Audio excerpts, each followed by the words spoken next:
Classificação indicativa. Livre para todos os públicos.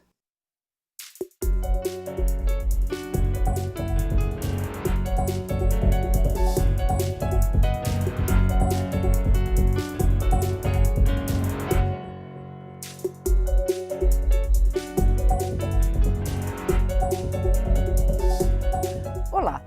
A manutenção ou não da meta de déficit fiscal, que hoje está em 139 bilhões de reais, está no centro das discussões da política econômica. O governo federal hoje se depara com a frustração de diversas receitas previstas e com a demora na retomada do crescimento econômico. A manutenção do rigor fiscal tem paralisado alguns serviços públicos, mas, de acordo com analistas econômicos, mantém a confiança dos investidores no país. Qual o melhor caminho? O Câmara Debate da Rádio TV Câmara vai discutir a conjuntura econômica com os deputados Enio Verri, do PT do Paraná, e Marcos Pestana, do PSDB de Minas Gerais. Deputados, o ministro Henrique Meirelles começou a dar sinais de que é possível rever a meta fiscal. Eu gostaria de saber dos senhores qual a possibilidade, qual a oportunidade que os senhores veem nessa possibilidade, qual a vantagem de não rever. Qual seria, deputado Enio Verri? Qual a sua opinião? Quero primeiro cumprimentar o deputado Pestana, é um prazer estar debatendo com Vossa Excelência aqui. Olha, por formação, eu não vejo problema nenhum existir um déficit, desde que o déficit seja utilizado para agilizar o desenvolvimento econômico e melhorar o investimento da União, gerando com isso, irradiar com isso o desenvolvimento. O problema nosso é maior do que isso. Não é só o 139 bi, que é o déficit que já estourou e comenta-se até em 159 bi. O problema é que isso não resolve o problema da crise que nós estamos vivendo. Há uma falta de confiança nos investidores por conta da economia.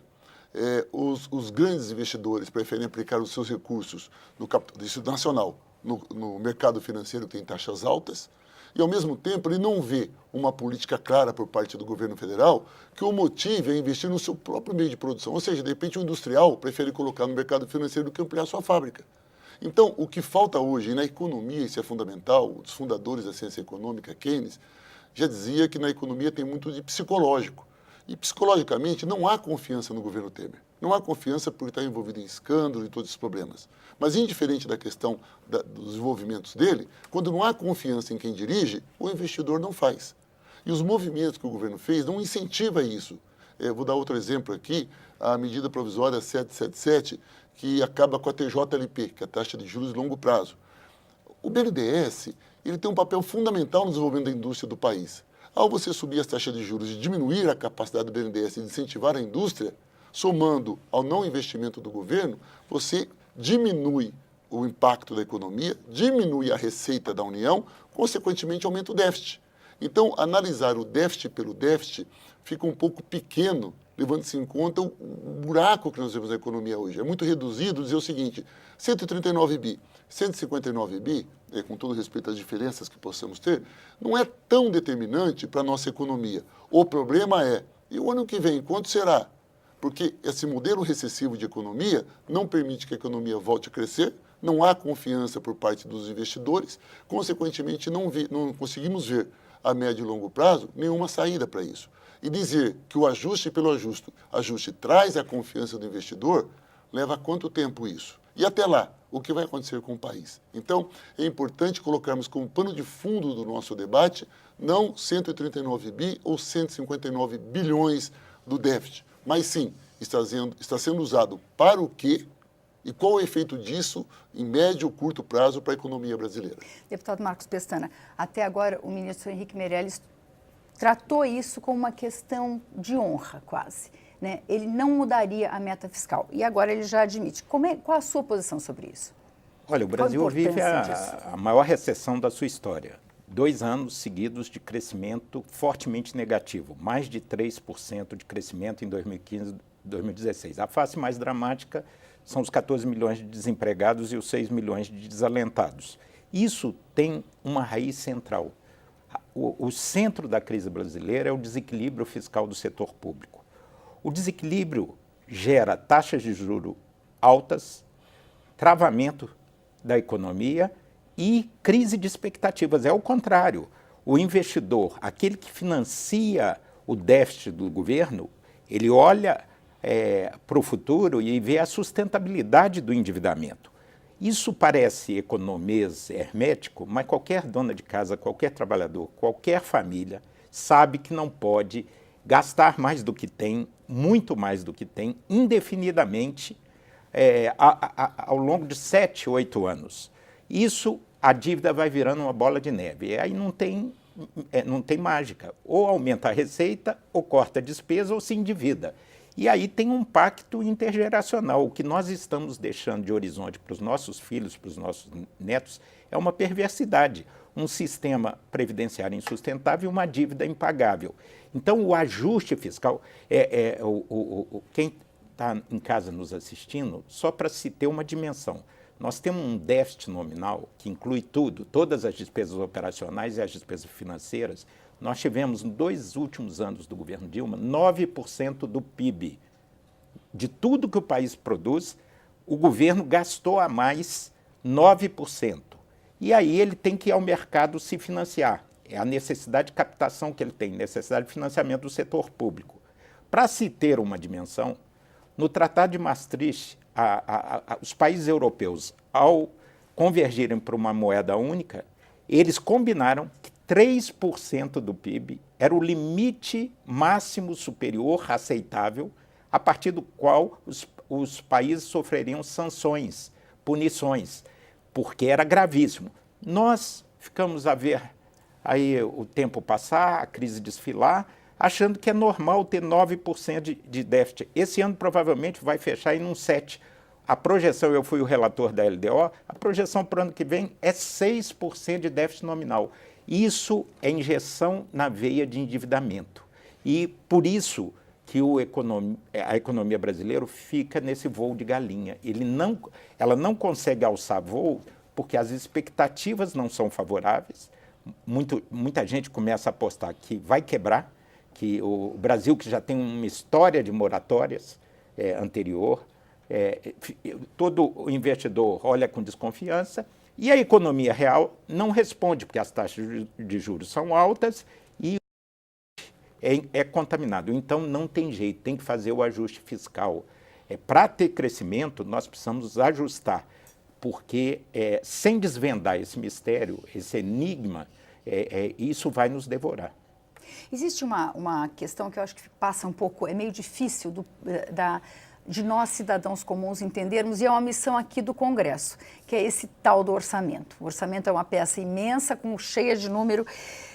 Quando o senhor fala da economia de casa, realmente, quando uma família está endividada, a gente senta e vê onde que a gente vai cortar.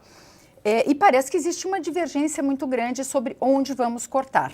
Né? Agora o Congresso vai se debruçar, esse é o semestre exatamente de discussão desse orçamento. A gente, essa semana, está se deparando aí com matérias sobre a crise nas universidades federais. As universidades federais estão ameaçando parar, exatamente como já aconteceu com diversas universidades estaduais, é o caso da UERJ. Diversos governamentais estão no osso. A Polícia Rodoviária Federal, agora recentemente a gente teve uma crise aí da Polícia Federal. Esse corte no orçamento, como é que ele deve ser feito, deputado Universo? Como é que se discute o orçamento? Sim, eu quero começar mostrando que nós temos uma diferença de base fortíssima sobre concepção de economia. A pergunta é crescer para ajustar ou ajustar para crescer? Na minha opinião, esse modelo que Temer utiliza de querer ajustar primeiro a economia para depois crescer, ele custa caríssimo ao Brasil e já foi provado na história do Brasil de Fernando Henrique para trás. A teoria do Delfim Neto de primeiro crescer o bolo para depois dividir já está provado que leva a uma concentração de renda gigantesca e uma exclusão social muito grande. É importante colocar isso. Por exemplo, o Tratado de Maastricht, que foi o tratado que discutiu a questão da União Europeia, muito bem citado pelo deputado, ele quebrou Portugal, quebrou a Grécia.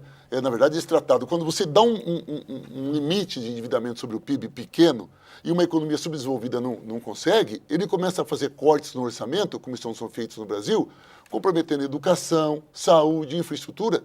Isso de maneira nenhuma vai equilibrar para depois atrair atenção. A experiência histórica prova que toda vez que se faz esse modelo de ajustar para depois crescer, os milhões de miseráveis que nós construímos é gigantesco. Essas decisões tomadas recentemente fazem com que, por exemplo, nós tenhamos inadimplência no Minha Casa Minha Vida, que são valores simbólicos, ou que o Bolsa Família também comece a ter uma alta demanda pelo Bolsa Família, porque essas pessoas voltam à fome, voltam à pobreza. É importante perceber onde é que está o papel da economia. A economia não está por ela só. A economia é um instrumento para o desenvolvimento da sociedade. Por isso, só modelos econométricos de algumas contas não resolvem. Você imagine o orçamento, que é a sua pergunta. Vamos analisar o orçamento. O governo, esse ano, cortou tudo.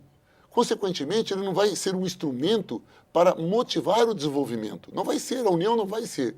E num país como o nosso, o orçamento tem um papel como esse. Agora vai cortar. Mas de onde vai sair o dinheiro? Vai cortar. Olha, mas escuta só. O ministro da Saúde do seu governo propôs cortar a aposentadoria esse mês. Cortar os aposentados seguindo o modelo da Grécia. É uma concepção equivocada. A sua pergunta é necessária. Ela é necessária e você tem toda a razão. Ou aumenta imposto, mas ou a pergunta, receita. mas tem uma questão que extrapola. Né? Sem querer nunca baixar o nível, de maneira, com todo respeito à Vossa Excelência, e nos conhecemos há muito tempo para saber como eu me comporto, é que eu volto. Tem um prêmio Nobel da Economia chamado Paul Krugman, muito famoso. O último livro dele chama Basta de Recessão. E ele fala uma coisa interessante que estamos vivendo hoje. Quando nós vemos uma crise de confiança, a União não investe. O investidor, o empresário, também não investe porque não confia nas políticas da União. E as pessoas não gastam, as famílias não gastam porque têm medo do desemprego e podem ficar sem ter o que comer, não gastam. Então, o que acontece? Se ninguém gasta, nós temos uma armadilha de liquidez. Então, o que precisa hoje é voltar à confiança. E confiança não é, de maneira nenhuma, você cortar educação, saúde. É você pensar exatamente o que é que você pode rever, por exemplo, uma séria auditoria sobre a nossa dívida, para ver exatamente o quanto que a gente pode renegociar a dívida para que a União, tendo que pagar menos na dívida, possa não pagar a sua conta externa, mas reinvestir isso em setores para que isso possa motivar o desenvolvimento, por exemplo, da indústria. A indústria tem um papel fundamental, porque ela gera o desenvolvimento para frente e para trás. Ela consome matéria-prima, que é do setor primário, e gera serviços também no terceiro setor. Ou seja, esse movimento pode gerar confiança, pode voltar a crescer. Isso a gente aprende nos livros de introdução à economia. Agora, não dá para a União se abster e ainda recortar, sem a presença do Estado. Mesmo em crise, fazendo algum movimento, nós não conseguiremos sair desta crise. A gente vai fazer um pequeno intervalo e volta com o deputado Marcos Pestana falando como é que a gente deve mexer nesse orçamento e como que a gente faz a economia voltar a funcionar. Até daqui a pouco.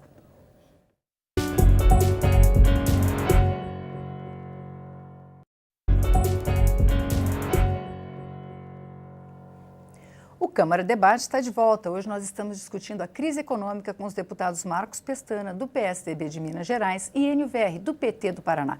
Deputado Marcos Pestana, o que a gente faz com o orçamento e como é que a gente faz para voltar a crescer? Obviamente, fica claro aqui uma divergência no diagnóstico e na terapêutica sobre a crise brasileira. Quem levou ao atual desastre foi exatamente o populismo fiscal, o voluntarismo do governo Dilma. Só na estratégia da sustentação do investimento através do BNDES foram 500 bilhões do Tesouro. E a taxa de investimento caiu e o PIB foi para menos 3,6%. Então, não é um case, não é uma experiência de sucesso. É o inverso do que foi dito. Nós precisamos ordenar a estrutura de gastos, porque qualquer telespectador sabe muito bem, quando se gasta indefinidamente, ou se criam novas receitas, no caso da família, alguém começa a trabalhar, faz um bico, agrega, ou se vende patrimônio para tapar o buraco corrente, ou se aumenta a dívida, ou se corta despesas, não há mágica. E a irresponsabilidade fiscal, a contabilidade criativa, as pedaladas fiscais é que nos levaram às circunstâncias que o Brasil está vivendo. Esse buraco não foi criado por uma política ortodoxa, é o contrário. Foi exatamente a heterodoxia, as mágicas tentadas, que todo mundo gosta de dar notícia boa. Ninguém gosta de falar em corte de gastos, mas chega uma hora que a realidade se impõe. Crise fiscal, estrangulamento econômico, ou se resolve por bem, ou se resolve por mal. por bem se tomarmos decisões racionais para recolocar a economia nos trilhos. E aí tem que mexer na estrutura de gastos, porque juro é um preço, juro é consequência. Nós temos duas grandes despesas no orçamento, previdência e juros. Os juros é uma consequência, não é uma causa. Tanto mais a gente ajustar as contas, menores serão os juros, menor será o serviço da dívida. Agora, nós temos que encarar, por exemplo, a insustentabilidade do nosso sistema previdenciário. Nós temos que rever alguns gastos. Foram feitas expansões descriteriosas de algumas políticas. Por exemplo, o FIES, ele era uma política interessante, mas foi feita sem critérios, sem controle de qualidade, com uma expansão desordenada que só abasteceu, às vezes, a iniciativa privada do ensino privado, dando vagas que não aumentam a empregabilidade do jovem. Então, há que se passar, tem que diminuir a máquina, diminuir ministérios, empresas públicas, não agigantar essa máquina, enxugar. Nós precisamos de um Estado com musculatura forte, com agilidade, mas do tamanho certo, do tamanho que cabe no orçamento. Então, há que se fazer uma grande discussão nacional sobre o tamanho do Estado e como é que financia. Então, nós precisamos caminhar para a reforma tributária, para dar mais efetividade, mais eficácia ao nosso sistema tributário. Precisamos discutir, sem demagogia, a reforma da Previdência e precisamos pensar na estrutura de gastos, o que o Estado deve fazer e o que ele deve deixar para a sociedade resolver, a iniciativa privada resolver. O senhor falou que ninguém gosta de dar má notícia. Um dos lugares onde se discute como o Estado pode arrecadar mais é aqui no Congresso, e algumas das medidas que o governo esperava aumentar a arrecadação, o Congresso pelo menos retardou, né? Uma delas é a medida provisória do Refis, que o governo esperava arrecadar pelo menos 13 bilhões, a expectativa com as mudanças feitas aqui no Congresso é de 500 milhões, e a reoneração da folha de pagamento. Como é que os senhores veem? Quer dizer, qual o papel que o Congresso está jogando nisso? Sem dúvida. A responsabilidade do Congresso. Nessa segunda etapa, nós chegamos a alguns pontos em comum, em alguns aspectos, né? Primeiro, por formação, por ter trabalhado sempre na área econômica, eu sou contra o Refis. Porque o Refis, na disputa da sociedade, faz com que aqueles que paguem impostos, né, sejam prejudicados. Porque aqueles que não pagam impostos têm preços mais competitivos, tomam mercados e depois têm vantagens ainda, porque o governo sempre vai fazer um Refis, sempre vai ajudar. Sou contra o Refis no município, no Estado, na União, não importa qual governo seja, isso é importante. Pior, o governo mandou um Refis aqui para a Câmara, e como essa Câmara é composta, na maioria, de deputados empresários ou que tiveram seus mandatos terceirizados por empresários, deixaram o Refis mais injusto ainda. Esse Refis que está aí não devia ser aprovado, votarei contra, porque se o Refis por si só é injusto, da maneira como está feito, com as emendas que foi feito, ele causa um prejuízo à União, no momento, como o deputado coloca, gigantesco. Então, isso é um primeiro aspecto, me parece, quem não pagou. Que não pagou. Então, nesse sentido, temos concordância. Temos concordância no segundo aspecto, a reforma tributária. O problema é que todo mundo concorda com a reforma tributária. Só que na hora de aprová-la, aí de novo esse mesmo perfil de parlamentares. Aquela lei do Fernando Henrique de 98, que juros de dividendos não paga, que todo mundo vira pessoa jurídica, discutimos aqui N vezes.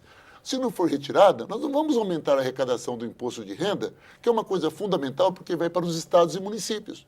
Temos que fazer uma coisa séria e pensar no Brasil para daqui a 30 anos. Sinceramente, temos hoje uma proposta de um relator que é do PSDB, que eu acho uma boa proposta que devemos discutir em breve no plenário e espero que a gente consiga avançar nisso. A reforma tributária, o Raul, que é do PSDB, a proposta dele é boa. É tão boa que eu já dei uma entrevista falando isso, que eu não acredito que passe. De tão boa que é para a sociedade brasileira. Porque, de fato, ele inverte a prioridade e passa a tributar a renda e não o consumo, que é o grande problema do Brasil hoje, historicamente. E, por fim, a reforma da Previdência, temos discordâncias de fundo nisso. Os dados apontam que, olha, essa reforma da Previdência atinge os pobres. Ela não atinge o conjunto das pessoas. E tem uma questão ainda mais estatística, para não alongar muito esse debate. Fizemos uma reforma de Previdência, acho que foi em 2015, do modelo 85-95. Começou a ser aplicado a partir de 2016. Nós estamos em 2017. Nós não temos estatísticas provando se essa reforma foi o suficiente para conter o déficit. Não temos dados estatísticos, precisamos de um tempo para fazer essa análise. Nem fizemos a análise. Os dados apontados que essa crise da Previdência vai estourar em 20% do PIB não são dados confirmados cientificamente. Fiz muitos debates com universidades sobre isso. Por isso eu entendo que é precipitado esse debate de que a reforma da Previdência é a solução de tudo. Não acredito, ainda não tenho dados suficientes para me convencer que há esse déficit gigantesco como está sendo colocado e acho que uma reforma tributária justa, do modelo que o resto do mundo tem, onde se tribute muito mais a renda do que o consumo, possa, juntamente com uma reforma da Previdência, ajustar isso daí. Então, tem muito de propaganda e pouco de dados estatísticos para chegarmos a essa conclusão. Deputado Marcos Pessana. O que importa é que o Brasil vive uma grave crise fiscal e ela tem repercussões e consequências devastadoras para a economia. O fato do ministro Henrique Meirelles admitir ampliar a meta do déficit fiscal, que já é gravíssimo, é preciso que as pessoas entendam. É uma irresponsabilidade com as gerações futuras o que nós estamos fazendo.